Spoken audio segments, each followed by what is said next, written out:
Good morning, students. Today's topic is the debate over subsidies. The economic justification of subsidies in agriculture is at present a hotly debated question. It is generally agreed that it was necessary to use subsidies to provide an incentive for adoption of the new HYV technology by farmers in general and small farmers in particular. Any new technology will be looked upon as being risky by farmers. Subsidies were therefore needed to encourage farmers to test the new technology. Some economists believe that once the technology is found profitable and is widely adopted, subsidies should be phased out since their purpose has been served. Further, subsidies are meant to benefit the farmer, but a substantial amount of fertilizers subsidy also benefited the fertilizer industry. And among farmers, the subsidy largely benefits the farmers in the more prosperous regions. Therefore, it is argued that there is no case for continuing with fertilizer subsidy. It does not benefit the target group and it is a huge burden on the government's finance. Student, ये जो topic है आपका आज का debate over subsidy, subsidy के ऊपर बहस की गई थी। बहस मतलब सब्सिडी जो है वो एक बहस का मुद्दा है। सब्सिडी जो है वो आजकल एग्रीकल्चर फील्ड में दी जा रही है और ये एक तरह की इकोनॉमिक हेल्प है और इस इकोनॉमिक हेल्प पर लोग आजकल बहुत बहस करते हैं। हम ज़्यादातर देखते हैं कि छोटे किसानों को HYV टेक्नोलॉजी अपनाने के लिए इंसेंटिव के रूप में सब्सिडी दी जाती है। फिर आप देखते हैं कि कई लोग नई टेक्नोलॉजी को यूज़ करना अपने आप में रिस्की समझते हैं और उसके लिए उस रिस्क को कम करने के लिए सब्सिडी देनी बहुत ज़रूरी थी। पर कुछ इकोनॉमिस्ट जो थे उन्होंने ये कहा कि एक बार अगर किसी टेक्नोलॉजी का बेनिफिट मिल जाता है तो उसके बाद हमें धीरे धीरे सब्सिडी कम कर देनी चाहिए, क्योंकि हमारा जो एम था वो हमने अचीव कर लिया है, क्योंकि लोगों को टेक्नोलॉजी यूज़ करनी आ गई है। उस न्यू टेक्नोलॉजी का फियर भी उनके मन से निकल गया है, इसलिए धीरे धीरे सब्सिडी कम कर दी जानी चाहिए जहां एक बार दे दी जाती है। फिर उसके बाद हम देखते हैं कि ये जो सब्सिडी थी इसका जो मेन मोटिव था वो था फार्मर्स को बेनिफिट देना या फिर उन्हें प्रॉफिट देना। लेकिन धीरे धीरे हम देखते हैं कि ये जो बेनिफिट था ये रिच फार्मर तक ही पहुंचता था। लोगों का ये कहना, बहस है ना, ये एक तरह की डिबेट है। तो इस तरीके से हम देखते हैं। फिर कुछ इकोनॉमिस्ट का ये मानना था कि it does not benefit the target group, यानी गरीब किसानों तक ये नहीं पहुंच पाता है। And it is a huge burden on the governments finance, और सरकारी खजाने पर इसका बहुत ज़्यादा लोड आता है या उस पर बोझ पड़ता है। इसके लिए बॉक्स 2.6 आपके दिया हुआ है, जो हम अभी इस पैराग्राफ को डिस्कस करने के बाद पढ़ेंगे, वो इसी से रिलेटेड है। On the other hand, some believe that the government should continue with agricultural subsidy because farming in India continues to be a risky business. अब एक तरफ तो लोग कहते थे सब्सिडी हटा देनी चाहिए, दूसरी तरफ कुछ इकोनॉमिस्ट ये थे जो कहते थे कि नहीं, एग्रीकल्चरल सब्सिडी हमें कंटिन्यू रखनी चाहिए, क्योंकि जो फार्मिंग है इंडिया में या फिर एग्रीकल्चर जो है वो एक रिस्की बिजनेस है। Most farmer are very poor and they will not be able to afford the required inputs without subsidy. और आपको मालूम है ज़्यादातर किसान जो हैं वो हमारी कंट्री के गरीब हैं और वो केपेबल नहीं है कि वो रिक्वायर्ड इनपुट्स को अफोर्ड कर सकें बिना सब्सिडी के। इसीलिए eliminating subsidy will increase the inequality between rich and poor farmer. अगर हम सब्सिडी को एलिमिनेट कर देते हैं यानी हटा देते हैं तो रिच और पुअर फार्मर के बीच की इनइक्वालिटी मतलब असमानता जो है वो बहुत ज़्यादा हो जाएगी and violate the goal of equity. These experts argue that if subsidies are largely benefiting the fertilizers industry and big farmers, the correct policy is not to abolish subsidies but to take steps to ensure that only the poor farmer enjoy the benefit. और अगर expert का ये मानना है कि subsidy fertiliser industry को ज़्यादा benefit दे रही है और रिच फार्मर्स को ही बेनिफिट मिल रहा है, तो इसे एलिमिनेट करने के बजाय करेक्ट पॉलिसी बनाई जाए, इसे अबॉलिश यानी समाप्त नहीं किया जाए, एंड नहीं किया जाए, बल्कि कोई ऐसा स्टेप लिया जाए जिससे पुअर फार्मर भी इस बेनिफिट को एंजॉय कर सके। फिर हमने पहले भी पढ़ा था ग्रीन रेवोल्यूशन में 3 फेज पढ़े थे, जिसमें फर्स्ट फेज था हमारा 60s वाला, मिड 60s से 70s का। तो उसमें हमने ये पढ़ा था कि हमारी एग्रीकल्चरल प्रोडक्टिविटी जो थी वो बहुत सफिशिएंटली इंक्रीज हुई थी और इसीलिए हम सेल्फ सफिशिएंट हो गए थे, आत्मनिर्भर हो गए थे। किस चीज़ में? फूड ग्रेन्स में। और हमें अमेरिका की मर्सी पे डिपेंडेंट नहीं होना होता था। ये मैंने प्रीवियस लेक्चर में आपको बताया था। तो ये हमारा एक मतलब प्राउड करने का, हम ये कह सकते हैं कि ये हमारे लिए बहुत प्राउड फील करने की बात थी। लेकिन अगर हम ये देखें तो 90s तक आते आते हमारे जो कंट्री में 65% जो पॉपुलेशन थी वो एग्रीकल्चर में ही थी। और इस तरीके से हम देखते हैं कि जैसे जैसे कंट्री जो होती है वो कैपेबल होती जाती है, वैसे वैसे जीडीपी में एग्रीकल्चर का जो कंट्रीब्यूशन होता है वो धीरे धीरे कम होता जाता है।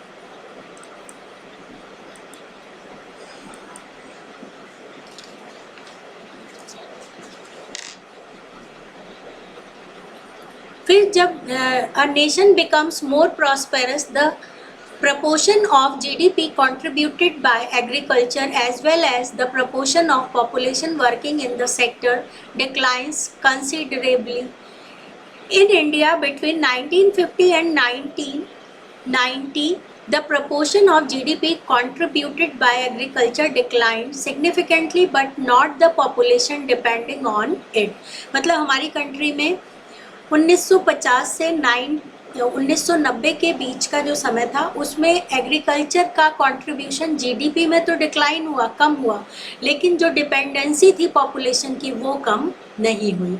जैसे 1950 का डेटा दिया हुआ है, इसे आप अंडरलाइन कर लेना, 67.5% दिया हुआ है, जो 1990 तक कितना आ गया था? 64.9%। तो ज़्यादा डिफरेंस हमें देखने को नहीं मिला। और जबकि जीडीपी में एग्रीकल्चर फील्ड का कंट्रीब्यूशन कम हो गया। समझ आया कि लोग जो थे वो एग्रीकल्चर फील्ड में ही थे, ज़्यादा कम नहीं हुए थे, वो सर्विस सेक्टर और इंडस्ट्रियल सेक्टर में ज़्यादा नहीं गए थे, लेकिन इससे मिलने वाली जीडीपी में जो इनकम थी वो कम हो गई थी। Why was such a large proportion of the population engaged in agriculture, although agricultural output could have grown with much less people working in the sector. अब क्या कारण था कि इस सेक्टर में पीपल ज़्यादा वर्किंग थे और उसके बाद भी जीडीपी में इसका कंट्रीब्यूशन कम हो गया था? तो उसके लिए आंसर है, इसको आप अंडरलाइन कर लेना, ये क्वेश्चन है और उसका आंसर उसके जस्ट नीचे दिया हुआ है। The answer is that the industrial sector and the service sector did not absorb the people working in the agricultural sector. यानी सर्विस सेक्टर और इंडस्ट्रियल सेक्टर में उतनी अपॉर्चुनिटीज़ नहीं थी जो एग्रीकल्चर फील्ड के वर्कर्स को अपने में ले सकें। Many economists call this an important failure of our policies followed during 1950 to 1990। और इसीलिए कुछ इकोनॉमिस्ट ने ये माना कि ये हमारी पॉलिसी का सबसे बड़ा फेलियर था 1950 से 1990 के बीच का।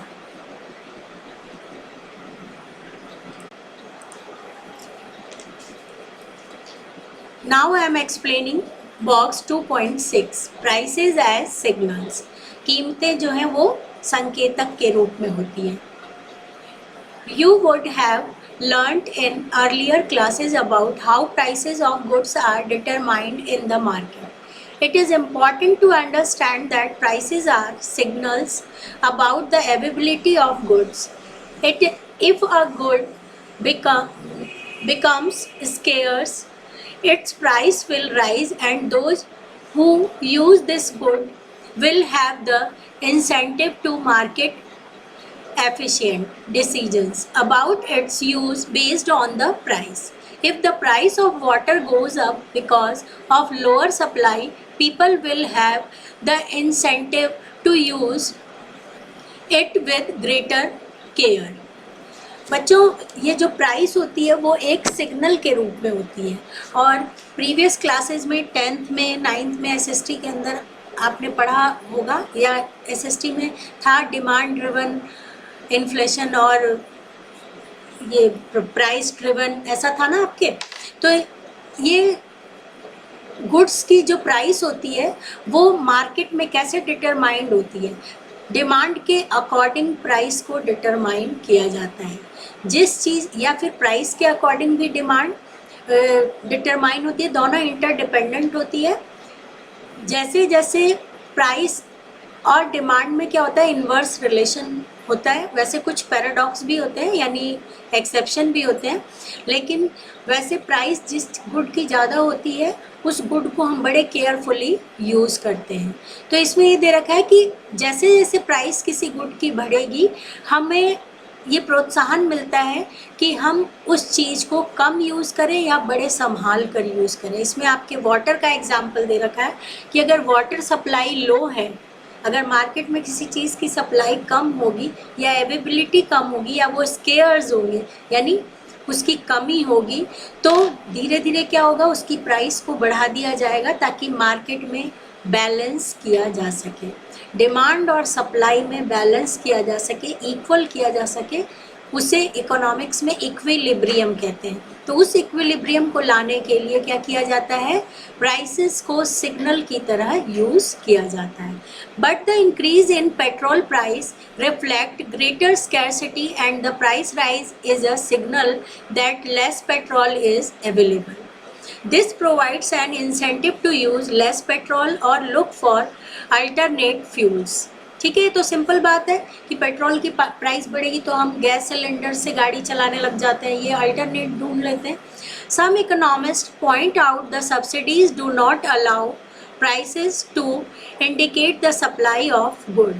When electricity and water are provided at a subsidized rate or free, they will be used wastefully without any concern for their scarcity. Farmers will cultivate water-intensive crops in water is supplied free. Although the water resource in the region may be scarce, and such crops will further deplete the already scarce resources. अब ये है कुछ economist का ये मानना है कि अगर हम सब्सिडी देंगे तो क्या होगा, फिर ये एक सिग्नल के रूप में नहीं होगा प्राइस। क्यों? क्योंकि जब पानी और बिजली हमें सब्सिडी के रूप में मिलेगी, यानी सब्सिडाइज्ड मिलेगी, यानी सहायता युक्त दरों पर मिलेगी या फिर फ्री मिलेगी, तो हम उसकी कमी का ध्यान नहीं रखेंगे और फिजूल उपयोग करेंगे।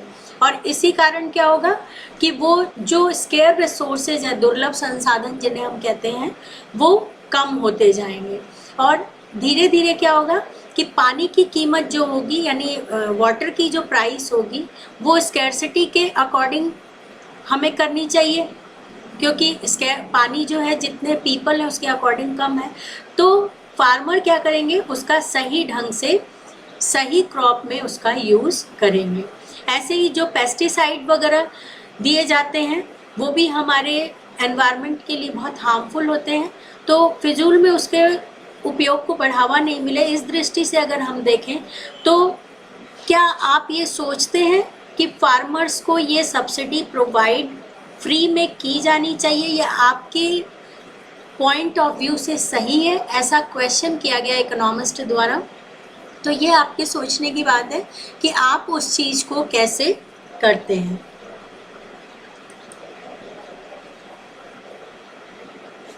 अब नेक्स्ट टॉपिक हमारा है, ये सब्सिडी का टॉपिक हमारा कंप्लीट हो गया है। अब नेक्स्ट हम पढ़ेंगे इंडस्ट्री एंड ट्रेड।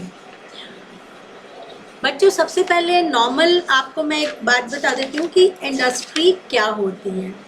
तो इंडस्ट्री जो है वो एक तरह से हमारे मॉडर्न सोसाइटी में इंडस्ट्री जो है उसे हम इंसेंटिव के रूप में या फिर वर्क प्लेस पे अगर हम देखें तो वो हमारे लिए बहुत ज़रूरी होती है। Industry prompts structural transformation in the economy. Industry is a source of employment. Industry offers mechanized means of farming. Industry imparts dynamism to growth process. Industrialization leads to the growth of civilization. Industry facilitates infrastructural growth and industry is a superfine growth of country. मतलब industry और trade जो है वो किसी भी country की GDP में contribution को बढ़ाने का काम करते हैं, यानी जीडीपी को बढ़ाने का काम करते हैं। Economists have found that poor nations can progress only if they have a good industrial sector. Industry provides employment which is more stable than the employment in agriculture. It promotes modernization and overall prosperity. ये industry के बारे में आप ये भी लिख सकते हैं या जो मैंने बताया वो भी लिख सकते हैं।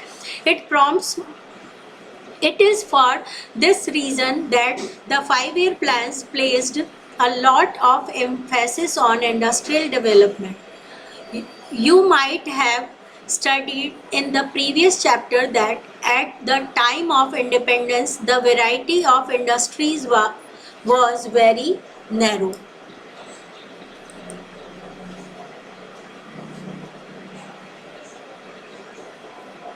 Largely confined to cotton, textile and jute. There were two well-managed iron and steel firms, one in Jamshedpur and other in Kolkata. But obviously we needed to expand the industrial base with a variety of industries if the economy was to grow. Public and private sectors in Indian industrial development. The big question facing the policy maker was what should be the role of the government and the private sector in industrial development. At the time of independence, Indian industrialists did not have the capital undertake. बच्चों ये जो आप पढ़ रहे हो उद्योग और व्यापार, इंडस्ट्री एंड ट्रेड जिसे हम कहते हैं, तो कुछ इकोनॉमिस्ट ऐसा मानते थे कि जो पुअर कंट्री है इनका डेवलपमेंट तभी हो सकता है जब यहाँ पर अच्छा इंडस्ट्रियलाइजेशन हो, क्योंकि एग्रीकल्चर फील्ड में हमें एम्प्लॉयमेंट उतना स्थायी नहीं मिलता जितना हमें मॉडर्न टाइम में इंडस्ट्री के अंदर देखने को मिलता है। इसीलिए 5-year प्लान के अंदर इंडस्ट्रियलाइजेशन पे बहुत ज़्यादा एम्फेसिस दिया गया था। और ऐसा हमने इससे पहले वाले चैप्टर में भी पढ़ा था कि इंडिपेंडेंस के बाद भारत में बहुत ही ऐसे, यानी इंडिया में बहुत कम ऐसे इंडस्ट्री थी।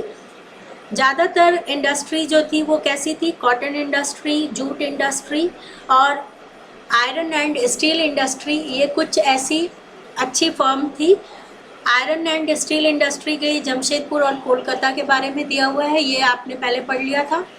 फिर अब हम ये पढ़ेंगे कि इंडियन इंडस्ट्री के अंदर जो 5-year प्लान के अंदर इंडस्ट्रियलाइजेशन पे एम्फेसिस दिया गया था उसमें प्राइवेट सेक्टर और पब्लिक सेक्टर, इन दोनों सेक्टर्स की क्या क्या ज़रूरत है। तो फर्स्ट क्वेश्चन यहाँ पे पूछा गया है, why should be the role of the government and the private sector in industrial development, कि क्या ज़रूरत है गवर्नमेंट सेक्टर की और क्या ज़रूरत है प्राइवेट सेक्टर की इंडस्ट्रियल फील्ड में।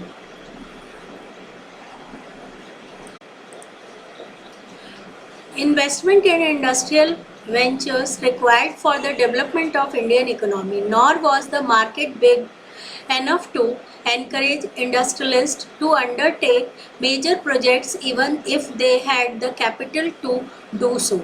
It is principally for these reasons that the Erstwhile, governments had to play an extensive role in promoting the industrial sector.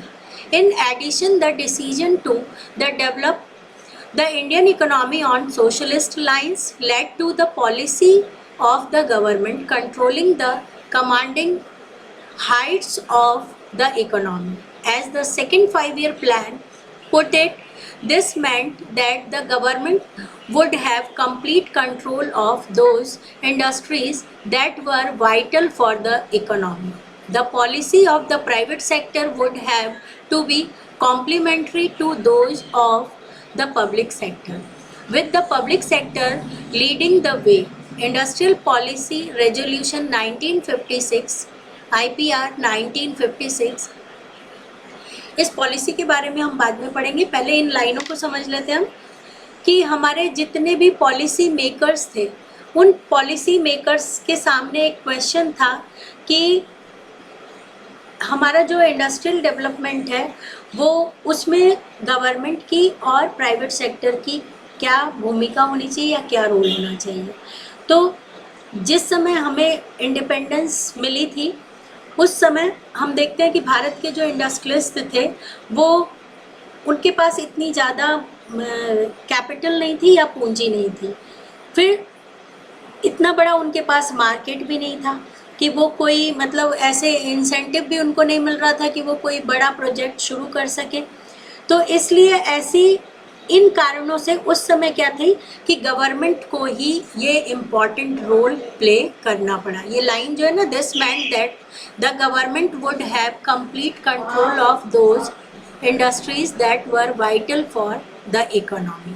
तो उस समय इकोनॉमी के अंदर वो इम्पॉर्टेंट रोल मजबूरी में गवर्नमेंट सेक्टर को प्ले करना पड़ा था।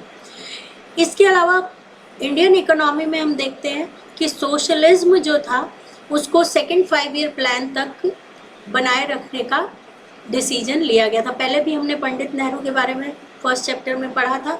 फिर उसके बाद था कि जितने भी बड़े बड़े हमारी इंडस्ट्री होगी उन पर गवर्नमेंट का कंट्रोल होगा और उन पे पूरा कंट्रोल जो होगा वो स्टेट का होगा या गवर्नमेंट का होगा। फिर प्राइवेट सेक्टर जो है वो गवर्नमेंट के अंडर में रहकर ही काम करेगी, यानी एक दूसरे के कॉम्प्लीमेंट्री होंगी, पूरक होंगी। ये दिया हुआ है ना, the policies of the private sector would have to be complementary to those of the public sector, यानी वो एक दूसरे के सहायक के रूप में काम करेंगे। ठीक है, इस तरीके से हम देखते हैं कि हमारी कंट्री में अगर हम देखें तो जो प्राइवेट सेक्टर था वो इतना ज़्यादा इम्पॉर्टेंट नहीं था जितना कि पब्लिक सेक्टर था, जिसे हम गवर्नमेंट सेक्टर भी कहते हैं। फिर एक न्यू पॉलिसी बनाई गई थी जिसे हम इंडस्ट्रियल पॉलिसी रेजोल्यूशन के नाम से जानते हैं। हिंदी में अगर हम कहें तो औद्योगिक नीति प्रस्ताव। रेजोल्यूशन का मतलब वैसे प्रण होता है, लेकिन यहाँ पर ये प्रस्ताव, प्रपोजल के रूप में है। 1956 में ये बनाया गया था। इसके बारे में हम नेक्स्ट लेक्चर में पढ़ेंगे। We will do tomorrow. Thank you.